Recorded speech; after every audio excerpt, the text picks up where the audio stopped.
Lo que voy a contarles me pasó hace unos años cuando trabajaba reparando lavadoras y refrigeradores en los pueblos de Atlixco. Visitaba seguido a mi tía Rosario, una mujer que ayudaba a la gente con sus problemas. Pero lo que descubrí en su casa, en ese cuarto siempre cerrado con llave, me persigue hasta hoy. Esta es mi historia, y les juro que cada palabra es verdad. Me llamo Gabriel, y hace unos años trabajaba reparando línea blanca en la zona de Atlixco, en el estado de Puebla. Mi ruta me llevaba por pueblos polvorientos donde la gente prefería reparar sus aparatos viejos antes que comprar nuevos. Eran comunidades humildes donde un refrigerador podía durar 30 años con las reparaciones adecuadas y donde una lavadora se heredaba de generación en generación. En esa zona vivía mi tía Rosario, a quien todos conocían como la tía Rosario. Era una mujer entrada en años, gordita, con el cabello siempre recogido en un chongo apretado y manos callosas de tanto trabajar. Vivía sola en una casa que parecía típica autoconstrucción del campo, con bloques grises sin aplanar, pintura color melón desgastada por el sol y un patio grande donde tenía gallinas que picoteaban el suelo todo el día. Yo visitaba a mi tía seguido, no solo porque mi ruta de trabajo pasaba cerca de su casa, sino porque ella cocinaba delicioso. Hacía unos frijoles con epazote que te quitaban el habla de lo buenos, y sus tortillas hechas a mano eran las mejores que he probado en mi vida. Pero siempre había algo extraño en esa casa, algo que no podía señalar con exactitud pero que me ponía incómodo. La casa tenía un ambiente pesado que se sentía desde que entrabas. Había olores constantes que se mezclaban de manera desagradable. A veces olía a leña quemada, otras veces a hierbas de campo como ruda o epazote, y siempre había un olor fuerte a productos de limpieza, como si mi tía estuviera constantemente tratando de enmascarar algo. En mi familia todos sabíamos que la tía Rosario ayudaba a la gente. Ese era el eufemismo que usábamos para no decir la verdad directamente. La verdad era que mi tía era bruja, no bruja de cuentos infantiles con sombrero puntiagudo, sino de las que hacen trabajos para resolver problemas de amor, dinero o enemigos. La gente llegaba a su casa con sus penas, y ella les ofrecía soluciones que la iglesia no podía darles. Yo nunca creí mucho en esas cosas.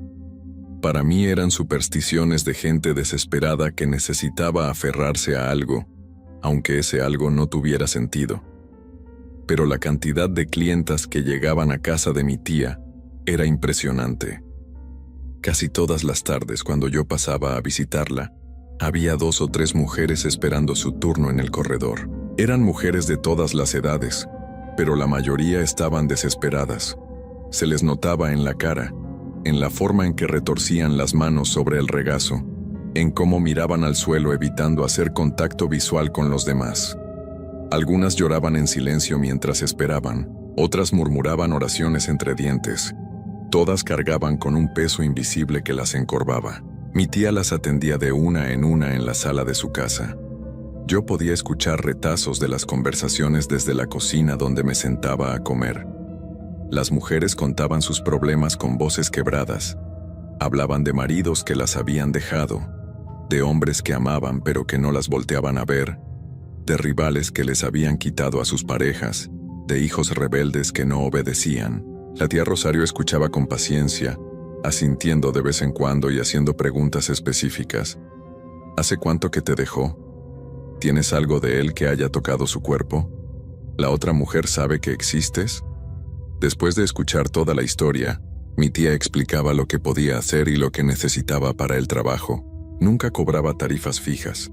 A veces las mujeres le daban billetes pequeños que mi tía aceptaba sin contarlos, metiéndolos en el bolsillo de su delantal. Otras veces aceptaba comida o ropa, pero lo indispensable, lo que nunca podía faltar, era la prenda. Todas las clientas debían entregar algo que hubiera tocado su cuerpo o el cuerpo de la persona sobre la que querían hacer el trabajo. Las prendas variaban. Algunas mujeres traían camisetas sudadas guardadas en bolsas de plástico. Otras entregaban calcetines usados, pañuelos con mocos, o incluso ropa interior. Las más preparadas traían frasquitos con uñas cortadas o mechones de cabello envueltos en papel. Mi tía tomaba estos objetos con naturalidad, como si fueran cosas completamente normales de recibir. Pero lo que me perturbaba era lo que hacía después. La tía Rosario tomaba la prenda, la acercaba a su nariz y la olía profundamente. No era un olor discreto y rápido. Era una inhalación larga y profunda, con los ojos cerrados, como si estuviera saboreando un aroma delicioso. Había algo obsceno en ese acto, algo que me hacía apartar la mirada con vergüenza ajena. Después de oler la prenda, mi tía se levantaba y se dirigía al cuarto del fondo. Ese cuarto siempre estaba cerrado con llave. Nunca había visto el interior porque la puerta permanecía herméticamente sellada. Mi tía entraba sola, cerraba la puerta detrás de ella con llave desde adentro, y se quedaba ahí durante 1 o 2 horas. Mientras mi tía estaba en el cuarto, la casa se volvía inquietantemente silenciosa. Las gallinas del patio dejaban de cacarear. Los perros de los vecinos dejaban de ladrar. Incluso el viento parecía detenerse. Yo me quedaba en la cocina terminando de comer, pero cada vez me costaba más trabajo tragar. Había algo en ese silencio que me ponía la piel de gallina. A veces escuchaba murmullos que venían del cuarto. No podía distinguir palabras, solo el sonido de una voz que subía y bajaba en un ritmo extraño, como un canto o una oración en un idioma que no reconocía. Otras veces escuchaba golpes secos, como si algo pesado cayera al suelo, y en ocasiones escuchaba lo que parecían arañazos en las paredes desde adentro del cuarto. Cuando mi tía finalmente salía, se veía completamente agotada. Su cara estaba pálida, tenía ojeras profundas y caminaba despacio, encorvada, como si hubiera estado cargando bultos de cemento durante horas. Se dejaba caer en una silla y se quedaba ahí sentada en silencio, respirando con dificultad, mientras la clienta se despedía con agradecimientos efusivos. Mi prima Lucrecia, la hija de la tía Rosario, despreciaba profundamente las actividades de su madre. Lucrecia era una mujer joven de unos 25 años, delgada, con cara seria y modales bruscos. Trabajaba como cajera en una tienda del pueblo y vivía con mi tía porque no le alcanzaba para rentar un lugar propio. Cada vez que yo visitaba la casa, Lucrecia se quejaba amargamente de lo que hacía su madre. «Es una estafa», me decía con los dientes apretados. «Les roba su dinero a mujeres desesperadas vendiéndoles mentiras, y encima se está enfermando. Mírala, cada día está peor. Esto la va a terminar de acabar». Era verdad que mi tía se veía cada vez más enferma. Tenía diabetes y no se cuidaba como debía. Comía lo que no debía, no tomaba sus medicinas a tiempo, y el trabajo con las clientas la agotaba terriblemente. Yo le sugería que dejara de hacer esos trabajos, que descansara más, pero ella siempre me respondía lo mismo. «No puedo parar, Gabriel. Hay compromisos que no se pueden romper». Un día de diciembre, recibí la llamada de Lucrecia diciéndome que la tía Rosario había fallecido. Habían sido complicaciones de la diabetes. Su cuerpo ya no aguantó más. El velorio se hizo en la misma casa, con el ataúd colocado en la sala rodeado de veladoras y flores. Yo llegué temprano para ayudar con los preparativos. Lo primero que me llamó la atención fue el calor sofocante que había dentro de la casa. Estábamos en pleno diciembre, un mes en que las noches en Puebla son frías, pero dentro de esa casa hacía un calor húmedo e insoportable. Las ventanas estaban abiertas, pero no entraba aire fresco. Era como si el calor emanara de las paredes mismas.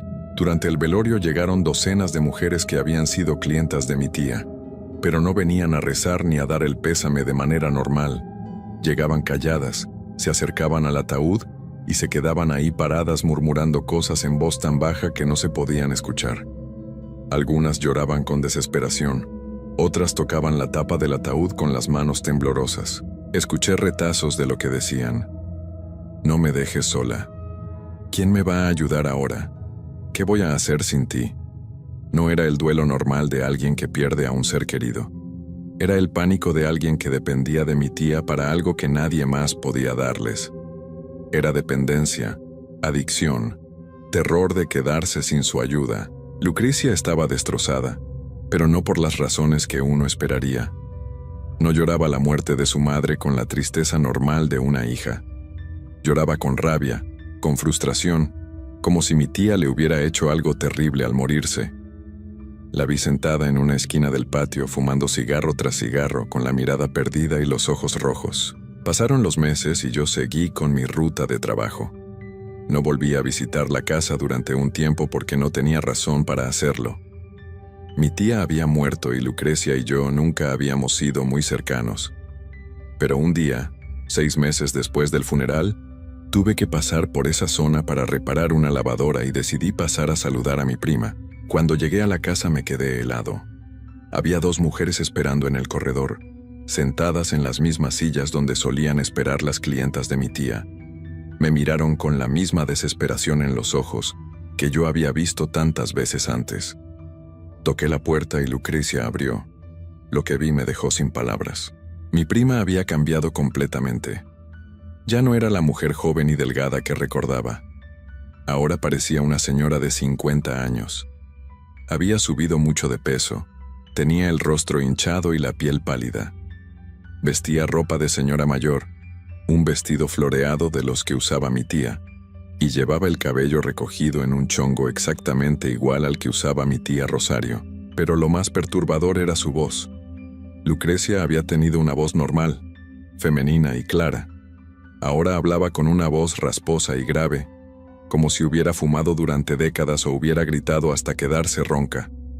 «Pasa, Gabriel», me dijo con esa voz que me puso la piel de gallina. «Tengo que atender a estas señoras, pero luego podemos platicar». Me senté en la cocina mientras Lucrecia atendía a las clientas en la sala. Escuché exactamente las mismas conversaciones que había escuchado cuando mi tía vivía. Las mujeres contaban sus problemas. Lucrecia hacía las mismas preguntas, pedía las mismas prendas. Todo era una repetición exacta de lo que hacía la tía Rosario. Cuando la última clienta se fue, Lucrecia se sentó conmigo en la cocina. Me miró con ojos cansados y empezó a hablar sin que yo le preguntara nada. «Sé lo que estás pensando, Gabriel. Sé que me veo diferente. Sé que estoy haciendo exactamente lo que juré que nunca haría. Pero no tuve opción. Las cosas de esta casa no me dejan en paz». Me contó que después de la muerte de mi tía, empezaron a pasar cosas extrañas. Por las noches escuchaba ruidos en las paredes, como si algo se arrastrara por dentro de ellas. Sentía golpes en la puerta del cuarto del fondo, ese cuarto que seguía cerrado con llave. Y cuando intentaba dormir, sentía arañazos en sus brazos y piernas, y se despertaba con marcas rojas en la piel. Una noche, me contó Lucrecia, se despertó porque sintió que alguien la estaba observando. Abrió los ojos y vio una sombra parada junto a su cama. No era una sombra normal proyectada por la luz. Era una sombra densa, oscura, que parecía absorber la luz a su alrededor. La sombra se inclinó hacia ella y Lucrecia escuchó un susurro en su oído. «Tienes que continuar el trabajo. No puedes dejarnos sin alimento». Al día siguiente, las clientas empezaron a llegar a la casa preguntando por mi prima. Decían que habían soñado con la tía Rosario y que en el sueño mi tía les había dicho que buscaran a su hija, que Lucrecia podía ayudarlas igual que ella lo había hecho. Las mujeres llegaban desesperadas, suplicando, algunas de rodillas, rogándole que no las abandonara. Lucrecia intentó resistirse. Les dijo que ella no sabía hacer esos trabajos, que no tenía los conocimientos de su madre. Pero las cosas en la casa empeoraron. Los ruidos se volvieron más fuertes y constantes. Los arañazos en su cuerpo eran más profundos. Y una noche encontró la llave del cuarto del fondo sobre su almohada, aunque estaba segura de haberla dejado en un cajón del otro lado de la casa. Tomó la llave con manos temblorosas y caminó hacia el cuarto del fondo. Era la primera vez que iba a abrirlo desde la muerte de su madre. Metió la llave en la cerradura y la giró. La puerta se abrió con un chirrido y Lucrecia entró. Lo que vio adentro nunca me lo describió con detalle. Solo me dijo que entendió todo. Entendió por qué su madre no podía parar. Entendió qué era lo que alimentaba en ese cuarto. Y entendió que ahora ese trabajo le correspondía a ella. Desde ese día Lucrecia asumió el rol de su madre. Empezó a atender clientas, a recibir prendas, a encerrarse en el cuarto del fondo durante horas. Y con cada trabajo que hacía, Se parecía más a la tía Rosario, no solo físicamente, sino en su manera de hablar, de moverse, hasta de mirar. Era como si mi tía hubiera regresado a habitar el cuerpo de su hija. Lo peor vino después. Unas semanas más tarde, mientras yo reparaba un refrigerador en un pueblo cercano, me encontré con una de las antiguas clientas de mi tía. La reconocí porque la había visto varias veces en la casa. Era una mujer de unos 40 años que siempre había sido bonita y arreglada, pero ahora se veía terrible. Tenía moretones negros en las piernas que se veían a través de sus medias. Sus ojos tenían unas ojeras profundas y su piel estaba pálida y cetrina. Se acercó a mí y me agarró del brazo con fuerza. «Tú eres el sobrino de la señora Rosario, ¿verdad?», me preguntó con voz desesperada. «Necesito que le digas a tu prima que me ayude. Las cosas que me están pasando son horribles». Me contó que había ido con mi tía Rosario años atrás para que le hiciera un trabajo, para que su marido volviera con ella. El trabajo había funcionado. Su marido regresó y todo parecía perfecto. Pero después de la muerte de mi tía, empezaron las pesadillas. Soñaba con animales sin cara que la perseguían por pasillos interminables. Se despertaba en medio de la noche sintiendo una presencia fría que respiraba en su oreja, y lo peor era que sentía que algo la estaba consumiendo por dentro. Cada día tenía menos energía, menos ganas de vivir. Su marido, ese hombre por el que había hecho el trabajo, empezó a tratarla con indiferencia de nuevo, como si el efecto del trabajo se estuviera revirtiendo. Pero ahora ella no tenía fuerzas ni para pelear por él. Solo quería que todo terminara. Le dije que hablaría con Lucrecia, pero que no podía prometerle nada. La mujer me agradeció con lágrimas en los ojos y se fue caminando encorvada, arrastrando los pies como una anciana. La vi alejarse y sentí un escalofrío. ¿Cuántas clientas más estarían pasando por lo mismo? ¿Cuántas personas habían hecho pactos sin entender las consecuencias? Decidí confrontar a Lucrecia. Regresé a su casa una tarde y la encontré en el patio alimentando a las gallinas. Le conté sobre mi encuentro con la clienta y le exigí que me dijera la verdad. ¿Qué es lo que realmente hacen esos trabajos? ¿Qué es lo que está en ese cuarto? ¿Por qué las clientas se están enfermando? Lucrecia dejó de echar maíz a las gallinas y me miró con una expresión que nunca le había visto. Era una mezcla de tristeza, resignación y algo más profundo que no supe identificar. «Las prendas no son para amarrar hombres, Gabriel», me dijo con esa voz rasposa que ya no era la suya. «Las prendas son permisos. Cuando alguien me trae algo que tocó el cuerpo de otra persona, le está dando permiso a algo de entrar en la vida de esa persona. ¿Permiso a qué?», le pregunté, aunque ya no estaba seguro de querer saber la respuesta. Lucrecia señaló hacia el cuarto del fondo. «A lo que vive ahí», dijo simplemente. «A lo que mi madre alimentaba y a lo que ahora alimento yo. Se alimenta de energía vital, de emociones fuertes, de desesperación. Las clientas vienen buscando soluciones mágicas y lo que les doy funciona por un tiempo. Pero todo tiene un precio». No quise escuchar más. Le dije que lo que estaba haciendo era terrible, que estaba destruyendo vidas, que tenía que parar. Pero Lucrecia solo negó con la cabeza. «No puedo parar, Gabriel. Si dejo de alimentarlo, vendrá por mí. Ya tomó a mi madre cuando ella ya no pudo seguir. Y si yo paro, me tomará a mí también. Esto es un legado que se pasa de generación en generación. Y ahora es mi carga». Esa fue la última vez que visité esa casa. No podía seguir siendo cómplice de lo que pasaba ahí. Pero antes de irme, Lucrecia me dijo algo más.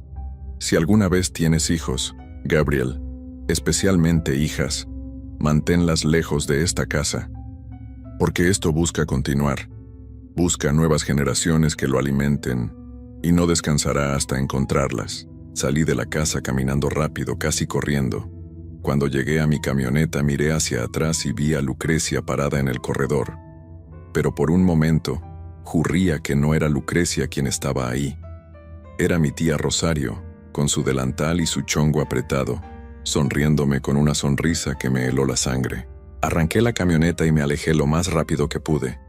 Nunca más volví a pasar por esa zona. Cambié mi ruta de trabajo para evitar esos pueblos. Y cuando alguien me pregunta por mi familia, Nunca menciono a la tía Rosario ni a Lucrecia, porque hay cosas de las que es mejor no hablar. Cosas que crecen en la oscuridad y se alimentan de la desesperación humana. Hace unos meses escuché que Lucrecia está muy enferma, diabetes igual que su madre, y me pregunto si cuando ella ya no pueda continuar, esa cosa buscará a alguien más. Si tocará a la puerta de alguna otra sobrina o prima, ofreciéndole el mismo veneno envuelto en promesas de ayuda. Por eso escribo esto, para dejar constancia de lo que vi, para advertir a quien pueda escuchar que no todas las soluciones mágicas son lo que parecen, que detrás de cada trabajo, cada hechizo, cada promesa de arreglar lo que está roto, puede haber algo oscuro esperando su oportunidad de entrar en tu vida. Y si alguna vez alguien te ofrece ayuda a cambio de una prenda, de algo que haya tocado tu cuerpo, o el cuerpo de alguien que amas, corre. Corre lo más lejos que puedas. Porque esa prenda no es un simple objeto, es una llave, y nunca sabes qué puerta estás abriendo al entregarla. Me llamo Gavino, y lo que voy a contarles sucedió hace 8 meses exactamente. No he podido sacármelo de la cabeza desde entonces.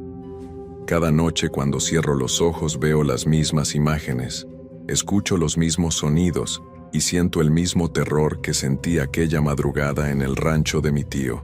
Por eso decidí escribir esto, para dejar un registro de lo que pasó antes de que mi mente empiece a distorsionar los detalles, o antes de que termine convenciéndome a mí mismo de que nada de eso fue real. Mi tío se llama José, aunque aquí usaré el nombre de Gelasio para proteger su identidad. Gelasio es un hombre recio, de esos que se forjaron a punta de trabajo duro bajo el sol. Toda su vida la dedicó a criar chivas en un rancho de 12 hectáreas que tenía en la Sierra Sur de Oaxaca. El terreno era hermoso, ubicado justo en la zona de transición entre el bosque seco y la montaña. Había árboles dispersos, pastizales dorados y una vista que te quitaba el aliento cuando mirabas hacia el valle. Gelasio vivía solo en ese rancho. Nunca se casó ni tuvo hijos.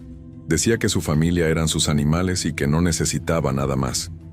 Tenía 60 chivas que conocía por nombre, cada una con su personalidad y sus mañas. Las cuidaba como si fueran sus propias hijas. También tenía algunos caballos, gallinas y 2 perros guardianes que ladraban a cualquier cosa que se acercara de noche. Yo lo visitaba seguido porque me gustaba el rancho y porque Gelasio era uno de mis tíos favoritos. Siempre tenía historias que contar sobre la sierra, sobre los animales que había visto y sobre las cosas extrañas que a veces pasaban en la montaña. Aunque nunca le presté mucha atención a esas historias. Para mí eran solo cuentos de viejitos, supersticiones de gente que vivía apartada de la civilización. Todo comenzó en la temporada de secas, cuando el calor apretaba fuerte y el polvo lo cubría todo. Era febrero, un mes en que la tierra se agrieta y el pasto se vuelve amarillo como paja. Yo había ido a pasar un fin de largo con Gelasio porque necesitaba escapar de la ciudad y despejar la mente. El trabajo me tenía estresado y pensé que unos días en el rancho me harían bien. Llegué un viernes por la tarde después de manejar casi 4 horas por caminos de terracería. Gelasio me recibió con una sonrisa, pero noté que se veía más viejo, más cansado de lo normal. Tenía unas ojeras profundas y parecía haber perdido peso.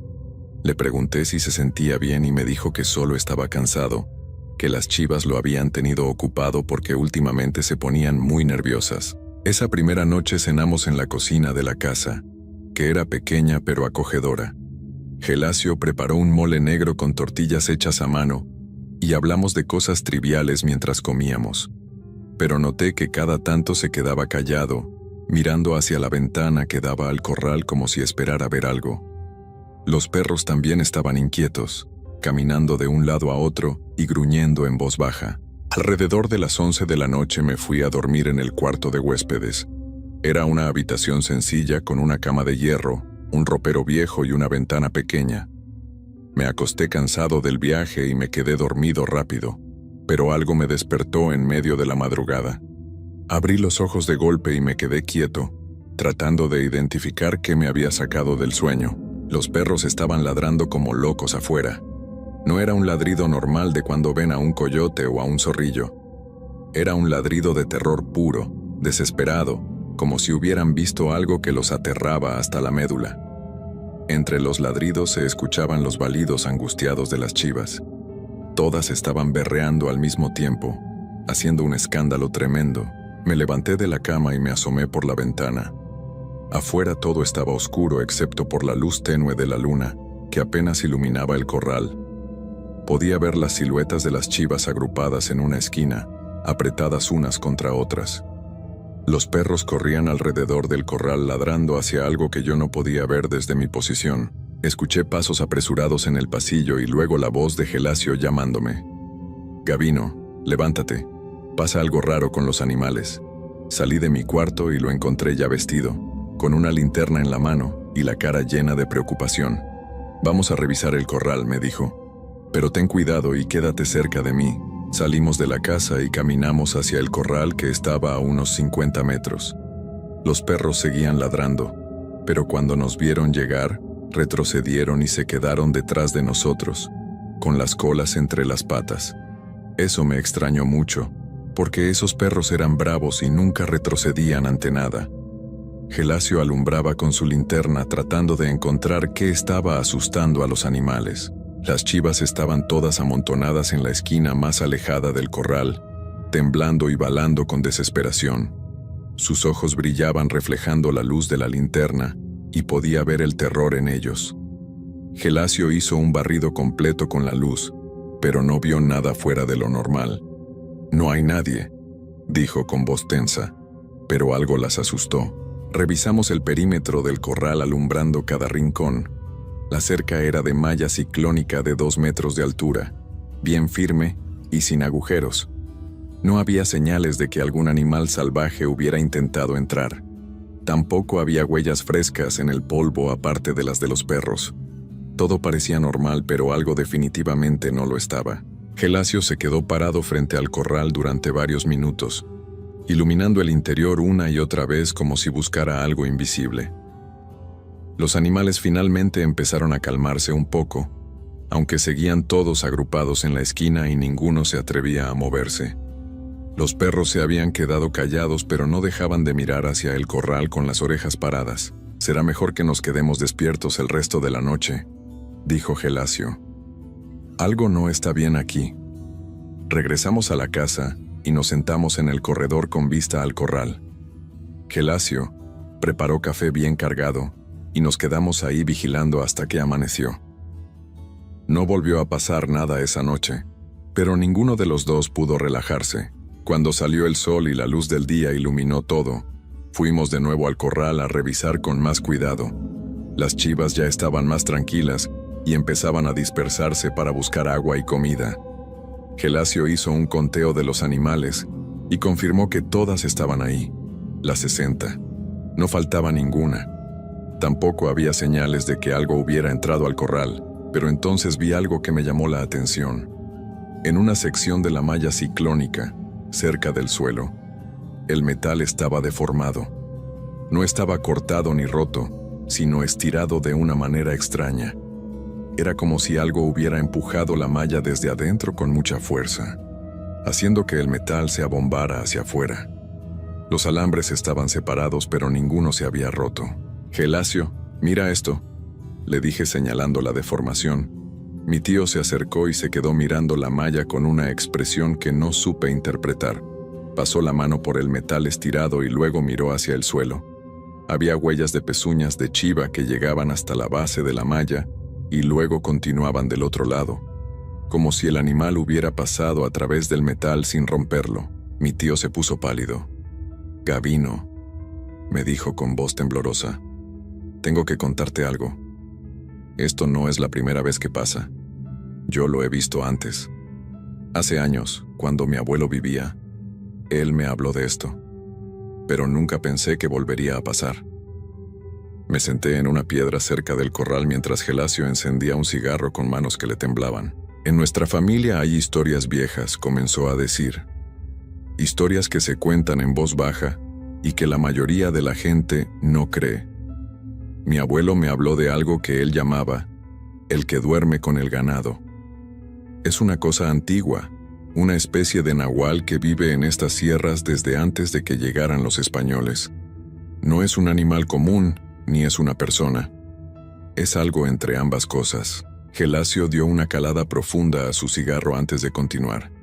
Se alimenta de la energía vital de los animales. Necesita consumir rebaños enteros para mantener su existencia. La forma en que funciona es terrorífica. Primero se presenta como un hombre común y corriente, alguien débil y vulnerable que los animales no perciben como amenaza. Los hipnotiza con su olor y se gana su confianza. Los animales lo dejan acercarse, incluso lo dejan dormir entre ellos, pero luego cambia. Su verdadera forma emerge y consume a los animales sin dejar rastro. No hay sangre, no hay huesos, no hay pelaje. Todo desaparece como si nunca hubiera existido. La única señal de su presencia es cómo deforma las cercas para entrar y salir. Puede pasar a través del metal sin romperlo, como si su cuerpo pudiera volverse líquido o gaseoso. Sentí un escalofrío recorrerme la espalda. Gelasio, eso suena a leyenda. No puede ser real. Mi tío me miró directo a los ojos. Yo también pensaba eso, Gavino. Hasta hace 3 semanas, porque yo lo vi.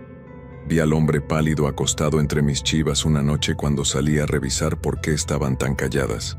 Estaba ahí, desnudo, con la piel blanca como la cal, acurrucado entre los animales como si fuera uno más del rebaño. ¿Y qué hiciste?, pregunté con la boca seca. Gelasio tiró el cigarro al suelo y lo pisó. Grité y corrí hacia el corral con mi linterna. Los animales se despertaron asustados y el hombre desapareció. Simplemente se desvaneció en el aire como humo. Pero supe que volvería. Por eso las chivas están tan nerviosas últimamente. Pueden sentir su presencia rondando el rancho. Pasamos el resto del día en silencio, cada uno perdido en sus pensamientos. Yo quería convencerme de que mi tío estaba exagerando, que tal vez había visto a algún vagabundo o que su mente le estaba jugando malas pasadas. Pero había algo en su mirada, en su voz, que me decía que estaba siendo completamente honesto. Esa segunda noche decidimos hacer guardia de nuevo. Gelasio sacó 2 sillas al corredor y nos sentamos ahí con linternas y café. Los perros estaban echados a nuestros pies, inquietos pero alertas. Las horas pasaban lentas y pesadas. Cada ruido de la noche nos ponía tensos. Cada sombra que se movía con el viento nos hacía agarrar las linternas con más fuerza. Alrededor de las 2 de la mañana los perros comenzaron a gruñir. No fue un gruñido normal. Era un sonido gutural y continuo que nunca les había escuchado antes. Se levantaron y retrocedieron hacia la casa, con los pelos erizados y los dientes descubiertos. Pero no ladraban. Era como si tuvieran demasiado miedo para hacer ruido. Gelasio y yo nos pusimos de pie al mismo tiempo. Él encendió su linterna y apuntó hacia el corral. Al principio no vi nada, solo las chivas que empezaban a moverse con nerviosismo. Pero entonces, en el centro del corral, vi una figura que no había estado ahí antes. Era la silueta de un hombre agachado entre los animales. La figura estaba completamente inmóvil, acurrucada en posición fetal. Desde la distancia parecía una persona normal, tal vez alguien que se había metido al corral a dormir. Pero había algo profundamente antinatural en la forma en que estaba ahí, en cómo los animales no se alejaban de él, sino que lo rodeaban como si los atrajera alguna fuerza magnética. Gelasio apretó mi brazo con tanta fuerza que me dolió. «Es él», susurró con voz estrangulada. «El que duerme con el ganado. No hagas ruido. No lo despiertes». Nos quedamos parados como estatuas, observando la escena surrealista frente a nosotros. Las chivas se acercaban cada vez más a la figura, oliéndola, tocándola con los hocicos como si fuera algo familiar y reconfortante. Entonces la figura comenzó a moverse. Fue un movimiento lento y fluido, como si se estuviera desenrollando. Primero se enderezó la espalda, luego estiró los brazos hacia los lados. Cuando finalmente se puso de pie, vi que era extremadamente alto, más alto que cualquier persona normal. Debía medir al menos 2,5 metros. La piel de esa cosa brillaba con un blanco enfermizo bajo la luz de la luna. No llevaba ropa, y su cuerpo era delgado hasta lo esquelético, con las costillas marcadas y los huesos de la cadera sobresaliendo. Pero lo más perturbador era su cabeza. Era demasiado grande en proporción al cuerpo y estaba completamente calva. Giró el cuello lentamente, mirando a su alrededor, y aunque no podía ver sus ojos desde donde estaba, sentí que nos estaba buscando. Las chivas comenzaron a balar, pero no huían. Estaban como hipnotizadas, moviéndose en círculos alrededor de la criatura. La cosa levantó un brazo y lo extendió hacia uno de los animales. Lo que pasó después no lo puedo explicar con palabras que tengan sentido. El brazo se estiró, se alargó como si los huesos fueran de goma. La mano tocó a una de las chivas y el animal simplemente se desplomó sin hacer ruido. «Tenemos que hacer algo», susurré a Gelasio. Pero mi tío me detuvo. «No podemos enfrentarlo, Gavino. No sabes de lo que es capaz. He escuchado historias de hombres que intentaron detenerlo y nunca volvieron a ser encontrados. Nuestra única opción es esperar a que se vaya y rezar para que no venga hacia la casa». Pero la criatura no se fue. Siguió ahí, tocando a las chivas una por una. Cada animal que tocaba caía al suelo como si alguien hubiera apagado un interruptor. No había sangre, no había violencia visible. Simplemente dejaban de existir como seres vivos. En cuestión de minutos había más de 20 chivas inmóviles en el suelo del corral. No pude soportarlo más. Agarré la linterna de Gelasio y la encendí, apuntando el haz de luz directamente a la criatura. La cosa giró su cabeza hacia nosotros con un movimiento tan rápido que fue como un latigazo. Sus ojos brillaron en la oscuridad, 2 puntos de luz amarilla como los de un gato. Abrió la boca y de ella salió un sonido que nunca olvidaré. Era un chillido agudo y penetrante que taladró mis oídos y me hizo caer de rodillas. Gelasio también cayó, cubriéndose los oídos con las manos. Los perros aullaron de dolor y corrieron a esconderse debajo de la casa. El sonido duró apenas unos segundos, pero pareció una eternidad. Cuando finalmente paró, miré de nuevo hacia el corral y la criatura había desaparecido. Me puse de pie con dificultad, con los oídos zumbando y la cabeza dándome vueltas. Gelasio estaba pálido y respiraba con dificultad. «Tenemos que revisar el corral», le dije. «Tenemos que ver qué pasó con las chivas». Mi tío negó con la cabeza. «No, Gavino. Esperemos a que amanezca. No vamos a salir ahí en la oscuridad». Cuando finalmente amaneció y los primeros rayos de sol iluminaron el rancho, caminamos lentamente hacia el corral. Lo que encontramos ahí me quitó el aire de los pulmones. Las 60 chivas habían desaparecido. Todas. No quedaba ni una sola. El corral estaba completamente vacío excepto por el polvo del suelo. No había huellas que indicaran que los animales hubieran salido caminando. No había señales de que alguien los hubiera arreado. No había sangre. No había pelaje. No había excremento fresco. Era como si se hubieran evaporado en el aire. La única evidencia de que algo había pasado era la malla ciclónica. La cerca estaba deformada en varios puntos, estirada hacia afuera de esa manera antinatural que ya había visto el día anterior. Pero ahora las deformaciones eran más grandes y más numerosas. En algunos lugares el metal estaba tan estirado que casi tocaba el suelo.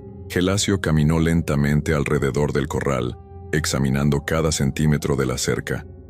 Yo lo seguía en silencio, todavía tratando de procesar lo que había visto durante la noche y lo que estaba viendo ahora. 60 chivas no pueden simplemente desaparecer sin dejar rastro. Tiene que haber una explicación lógica. Pero mientras más buscaba esa explicación, menos sentido tenía todo. Entonces vi algo que me heló la sangre. Atorado en uno de los alambres de la malla ciclónica, había algo que parecía una uña. Pero no era una uña normal de persona, ni de animal. Era gruesa, amarillenta y curvada como una garra. Medía al menos 5 centímetros de largo y era del ancho de mi dedo pulgar. La superficie era rugosa y tenía vetas negras que la recorrían.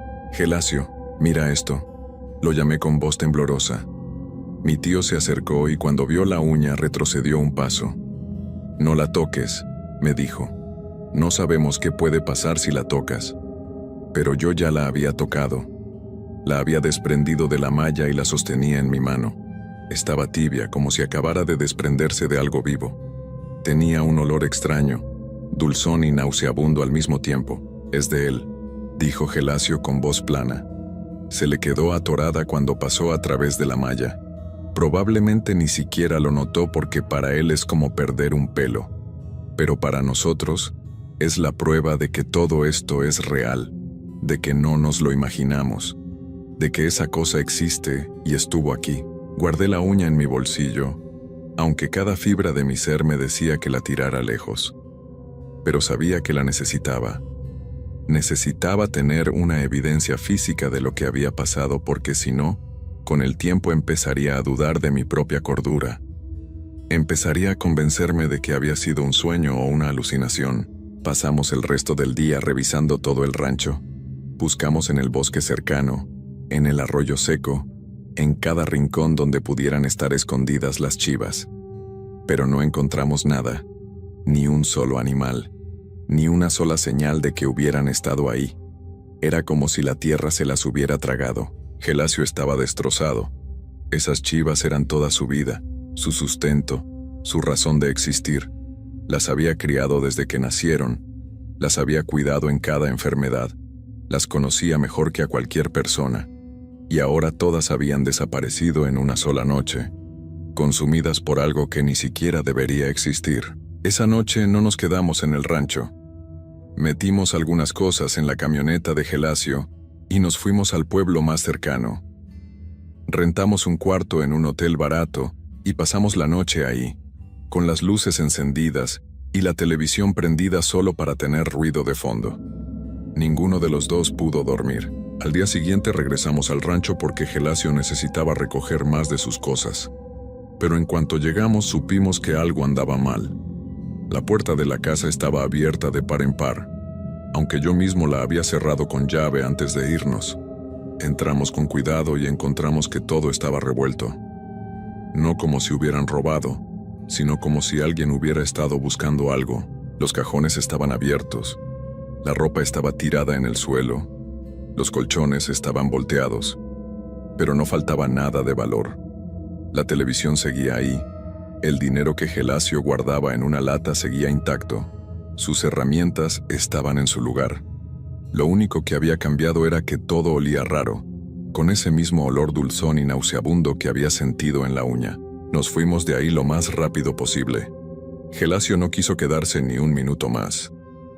Esa cosa sabe dónde vivo, dijo. Sabe quién soy. Y va a volver. No puedo quedarme aquí esperando a que me pase lo mismo que a mis chivas. Esa misma semana puso el rancho en venta. Lo vendió por mucho menos de lo que valía. Prácticamente regalado. No le importaba el dinero. Solo quería alejarse de ese lugar lo más posible. Se mudó a la ciudad de Puebla, donde tiene un primo que le consiguió trabajo en una fábrica. Ya no cría animales. Ya no quiere tener nada que ver con ranchos ni con la sierra. Cuando le pregunto cómo está, siempre me dice lo mismo. Mejor que cuando estaba en Oaxaca. Y yo sé a qué se refiere. Yo también dejé de ir a la sierra. Cada vez que veo montañas en el horizonte siento un nudo en el estómago. Y en las noches, cuando todo está oscuro y silencioso, a veces me despierto pensando que escuché ese chillido agudo y penetrante. Me levanto sudando y reviso las ventanas para asegurarme de que están cerradas. La uña todavía la tengo guardada en una caja en mi armario. A veces la saco y la miro solo para recordarme que todo fue real, que no me lo imaginé, que existe algo ahí afuera que vive en las montañas, que se alimenta de la energía vital de los animales y que puede pasar a través del metal como si fuera aire. He pensado en llevar la uña a algún laboratorio para que la analicen, para que me digan qué es exactamente. Pero tengo miedo de lo que puedan descubrir. O peor aún, tengo miedo de que no descubran nada, de que los análisis salgan normales, y entonces tenga que aceptar que mi mente se inventó una explicación imposible para algo que tiene una causa perfectamente racional. Así que la guardo en secreto y trato de seguir con mi vida. Trabajo, salgo con amigos, hago cosas normales. Pero hay una parte de mí que cambió para siempre esa noche en el rancho de Gelasio. Una parte que ahora sabe que el mundo es mucho más extraño y aterrador de lo que pensaba. Y a veces, cuando estoy manejando por una carretera solitaria de noche, Miro hacia las montañas oscuras a lo lejos y me pregunto, ¿cuántas cosas como esa viven ahí? ¿Cuántos nahuales antiguos? ¿Cuántas criaturas que no tienen nombre? ¿Cuántos seres que se alimentan de formas que no podemos comprender? La gente del pueblo cercano al rancho sigue contando historias. Dicen que a veces se escuchan balidos de chivas en la noche, viniendo del rancho abandonado de Gelasio. Dicen que han visto una figura alta y pálida caminando entre los árboles al amanecer. Dicen que los animales de las fincas cercanas se ponen nerviosos sin razón aparente, pero nadie investiga, nadie se acerca, porque en el fondo todos saben que hay cosas que es mejor dejar en paz. Cosas que han vivido en estas tierras desde mucho antes de que llegáramos nosotros, y que seguirán aquí mucho después de que nos vayamos. Cosas que no podemos entender ni controlar. Esta es mi historia. Es la verdad de lo que vi y viví. Y la escribo no porque espere que alguien me crea, sino porque necesito dejar un registro antes de que el tiempo empiece a difuminar los detalles. Antes de que mi mente, en su intento de protegerme, comience a convencerme de que nada de eso pasó realmente, pero pasó. Y la uña en mi armario es la prueba. Gruesa, amarillenta, curvada como una garra. Un pedazo de algo que no debería existir pero que existe. Un recordatorio de que hay misterios en este mundo que nunca resolveremos y horrores que es mejor no encontrar.